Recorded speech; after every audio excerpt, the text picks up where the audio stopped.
Hello friends, welcome to my channel. আজকে আমি পুরানো দিনের হারিয়ে যাওয়া আলু দিয়ে শিং মাছের পাতলা ঝোল রান্নার রেসিপি নিয়ে এসেছি। এইভাবে একবার পাতলা ঝোল রান্না করে খেয়ে দেখবেন, স্বাদ হবে অসাধারণ। তাহলে চলুন দেখে নিই কীভাবে রান্না করব।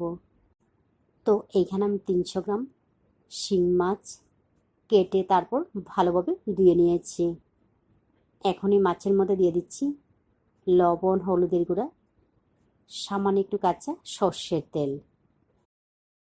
এইভাবে যদি কাঁচা সর্ষের তেল দিয়ে মিশিয়ে নেওয়া হয় তাহলে মাছ ভাজার সময় কড়াইয়ের গায়ে লাগবে না, আর মাছ ফুটে যাওয়ার সম্ভাবনাও কম থাকবে।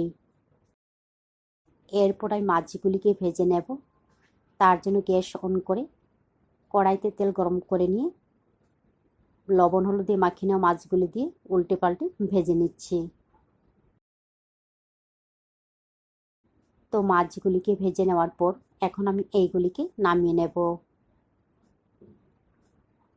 মাছ ভাজা তেলের মধ্যে আবারও দিয়ে দিচ্ছি সর্ষের তেল।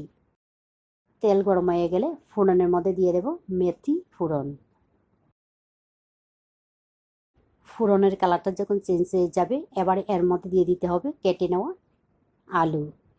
এইখানে আমি 3টা আলু টুকরো করে কেটে নিয়েছি। আলুর পরিমাণটা কম বেশি বাড়িয়ে কমে নিতে পারেন। এরপর এর মধ্যে হলুদ লবণ দিয়ে আলুগুলিকে ভালোভাবে ভেজে নিতে হবে। তো 10 থেকে 12 মিনিট সময় নিয়ে আলুগুলিকে ভেজে নেওয়ার পর এবারে এর মধ্যে দিয়ে দেব বাটা মশলা। এইখানে আমি 6-7টা শুকনো লঙ্কা, 1 ইঞ্চি আদা, 1 চা চামচ জিরা একসঙ্গে বেটে নিয়েছি। বাটা মশলা দিয়ে কিন্তু অবশ্যই এই রান্নাটা করে নিতে হবে। ঝালটা নিজেদের পছন্দ মতো দিয়ে দেবেন। এরপর এর মধ্যে দিয়ে দিলাম হলুদের গুঁড়া। তো মশলাগুলিকে আলুর সঙ্গে মিশিয়ে নিয়ে আবার একটু ভেজে নিতে হবে। তো প্রায় 1 থেকে 1.5 মিনিট সময় নিয়ে এগুলিকে ভেজে নেওয়ার পর এবারে এর মধ্যে দিয়ে দিচ্ছি 2 থেকে 3 চামচের মতো জল। এইগুলিকে আবারও মিশিয়ে নিয়ে একদম কম আঁচে ঢাকনা দিয়ে কষিয়ে নেব। তো প্রায় 5 থেকে 6 মিনিট পর ফিরে আসলাম। তো দেখুন খুব সুন্দর কষিয়ে নেওয়া হয়ে গেছে।